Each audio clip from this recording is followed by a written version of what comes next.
कहानी की शुरुआत में दिखाया जाता है कि यूचियोल हवाजिन से माफ़ी मांगता है कि मुझे प्लीज़ माफ़ कर दीजिए और रोते हुए कहता है कि उसी ने सिर्फ मेरा साथ दिया था और मैंने उसके साथ बहुत गलत किया, लेकिन मैंने ये जानबूझ के नहीं किया।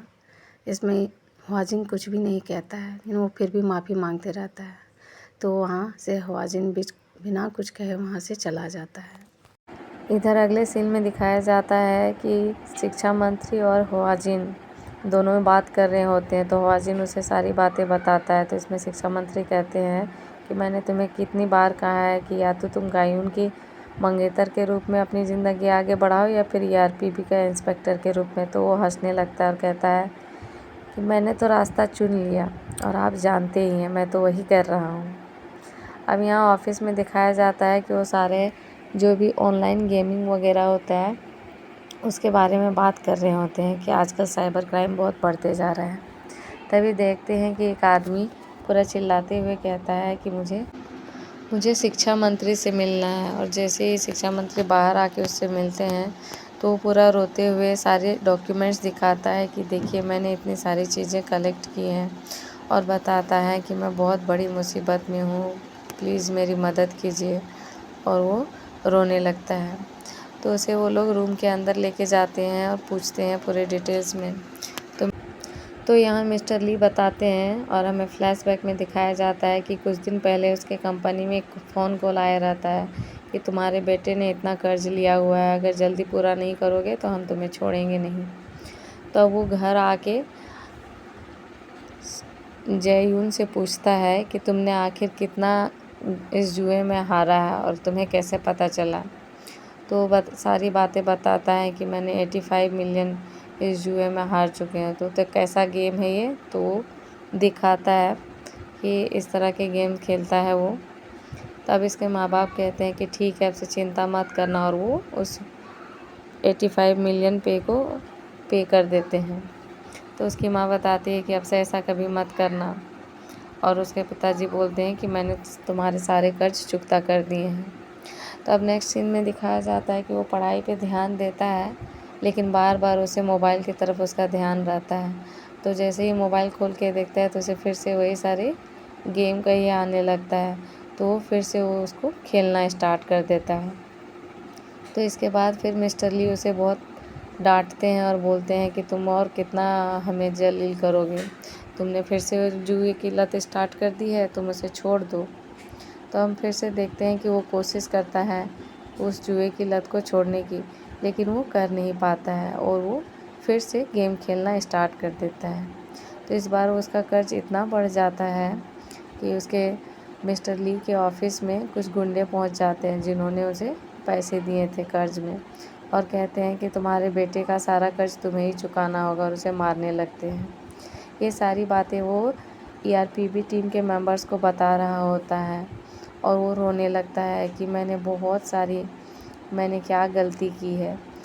और रोते रोते कहता है कि मैंने ये सारी इन्फॉर्मेशन कलेक्ट करने में मुझे 6 महीने लग गए, और बताता है कि मैंने अपने बेटे को डांटा और उसे मना किया, उसके बाद से उसका कहीं कुछ अता पता नहीं चल रहा है। और वो सारे डॉक्यूमेंट दिखाता है और कहता है कि मेरे पास और कोई रास्ता नहीं है, प्लीज़ आप मेरी मदद कीजिए।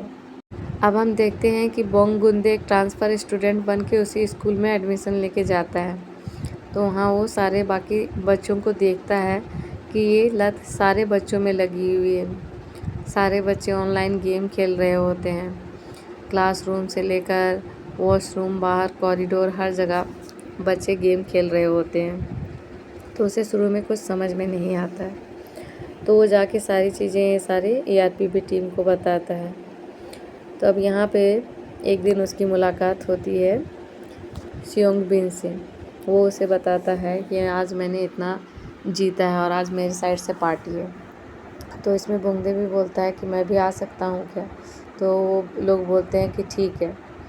और तभी यहाँ रात में दिखाया जाता है कि वो लोग जब खाना खा रहे होते हैं तब भी वो लोग गेम खेल रहे होते हैं, और कहते हैं कि ये बहुत ही मज़ेदार गेम है और हम लोग इसमें इतना पैसे जीत चुके हैं। तो इसमें बोंगुंदे कहता है कि क्या मुझे भी बता सकते हो कि ये आखिर कौन सी गेम है, और इसमें कुछ हार तो नहीं ना जाऊंगा मैं। तो बोलता है कि नहीं, ये बहुत ही आसान है, बस तुम्हें विन विन गेम खेलना है और उसे गेम खेलने का तरीका बता रहे होते हैं कि इस तरह से गेम खेलोगे तो तुम बहुत जीत सकते हो और पैसे कमा सकते हो। तो ये सारी रिकॉर्डिंग और बातें बोंगुंदे इमानरिम और ह्वाजिन को बताता है और दिखाता है कि ये सारा देखा जाए तो मैथ का कैलकुलेशन है, अगर वैसा रहा तो कोई नहीं हारेगा। तो इसमें ह्वाजिन कहता है अगर तुम्हें ऐसा लगता है तो तुम खेल सकते हो। तो इसमें गुंदे पूछता है कि उसके फिर जीते हुए पैसे को क्या करना है।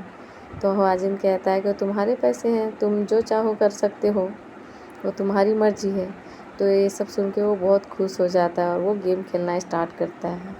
वो इतना गेम खेलना स्टार्ट करता है कि उसे रात के समय का भी पता नहीं चलता है। स्टार्टिंग में वो जब भी गेम खेलता है तो वो हमेशा जीत जाता है, जिससे वो बहुत खुश होता है। लेकिन लास्ट में एक ऐसा टाइम आता है कि वो जब भी गेम खेलता है तब वो हार जाता है और हारते हारते वो लाखों का वॉन हार जाता है उस गेम में। तो अगली सुबह देखते हैं कि वो पूरा थका हारा परेशान पूरी रात सोए नहीं रहता है और स्कूल का सीन में दिखाया जाता है कि वो बहुत परेशान है। तो यहीं पे स्योंगबिन फिर से आता है और कहता है कि तुम्हारी हालत को क्या हुआ है, तुम क्या रात भर नहीं सोए, रात भर गेम खेलते रहे, इतना नहीं खेलना था। तो कहता है कि वो बहुत कर्जे में। तो कहता है कि कोई बात नहीं, कि मैं एक ऐसे इंसान को जानता हूँ जो तुम्हें पैसे देगा और बाद में तुम जीत के उसे वापस कर देना। और वो उसे उधारी में पैसे दिला देता है, वही कर्ज के रूप में उसे पैसे दिलाता है और कहता है कि टेंशन मत लो, अब तुम जीत के तुम उसे उसके पैसे वापस कर देना। अब ये सारी बातें बोंगदे इमानरिम और ह्वाजिन को बताता है कि आज ऐसे हुआ है। तब क्या होता है कि वहीं पे स्कैमर वो लोग कॉल करते हैं उसके कि और आपके बेटे ने इतने पैसे हारे हैं, हमसे कर्ज लिए हैं।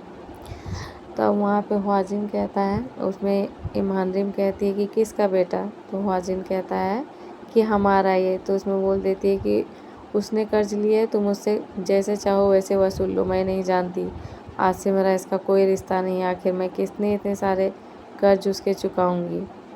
और वो फ़ोन कट कर देती है।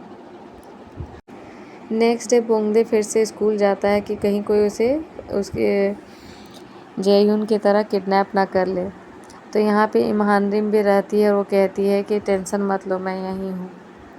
वो लोग इशारों में बात कर रहे होते हैं, लेकिन इमानरिम को बहुत भूख लगी रहती है। तो वो बार बार फूड स्टॉल की तरफ देखती है और बोंदे को भी देखती है और फिर वो वहाँ खाने के लिए चली जाती है। तो जैसे ही वो नीचे उतर के देखती है कि बोंदे वहाँ था, लेकिन जैसे ही वो खाने लगती है और एक बार फिर से पलट के देखती है तो बोंदे वहाँ से गायब रहता है। जब ये देख के वो बहुत परेशान हो जाती है और ह्वाजिन को कॉल करती है और कहती है कि सब मेरी गलती है, काश मैंने खाने की ओर ध्यान नहीं दिया होता तो आज ऐसा नहीं होता, अब हम उसे कैसे ढूंढेंगे। वो रोने लगती है। यहाँ हम देखते हैं कि जिस गाड़ी ने बोंगदे को उठाया था उस गाड़ी में और भी स्टूडेंट्स होते हैं। जो स्टूडेंट्स उन लोग का पे नहीं कर पा रहे होते हैं और कर्जा लिए होते हैं, वो उन लोग को लेके जा रहे होते हैं कि अब तुम ही लोग हमारे पैसे वापस करोगे तो तुमसे ही हम लोग वसूलेंगे। इधर नेक्स्ट सीन में दिखाया जाता है कि इमानरिम बता रही थी ह्वाजिन को कि मैं यहीं पे खड़ा था, मैं देख रही थी, ये सब मेरी गलती के कारण हुआ। वो लोग उसे ले गए। नेक्स्ट सीन में दिखाता है कि वो आदमी दो लड़कियों को बोलता है कि तुम पर ने पैसे जमा नहीं किए, जाओ जाके आइसक्रीम पार्लर को लूटो और वहाँ से पैसे ला के मुझे दो। तो इसमें लड़कियाँ बहुत रोती है और डरते हुए, जब वो लोग उसे डराते हैं तो डरते हुए वो लोग जाती है और वहाँ से पैसे लूट के लाती है। तो वो लोग हंस रहे होते हैं। देखते हैं कि ERPB की टीम उन्हें सारी CCTV फुटेज देख रही होती है कि वो लोग उसे कैसे लेके गए हैं।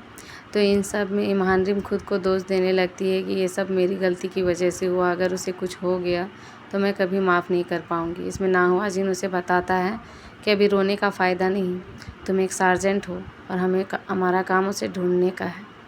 और इधर दिखाते हैं कि वो गुंडे उन सारे स्टूडेंट्स को ले जाके एक सुनसान जगह में ले जाते हैं और उन्हें वहाँ पे बोलते हैं कि तुम्हें यहाँ ये सब काम करने हैं और सभी को एक एक काम देते हैं।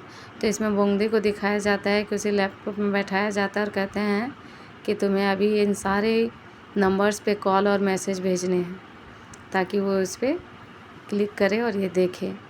अगर ये काम अभी नहीं हुआ कुछ घंटों में तो तुम्हारी खैर नहीं, तुम्हें खाना पीना नहीं दिया जाएगा। तो इसमें बूंदे वहाँ पे अपनी टीम को मैसेज करने जाता है। तभी हम लोग यहाँ देखते हैं जो शियोजिन आके उसे दिखाता है कि यहाँ पे कैमरे लगे हुए हैं, ऐसा मत करो। तभी वहाँ से एक गुंडा आता है और उसे मारने लगता है कि क्या कर रहे हो यहाँ।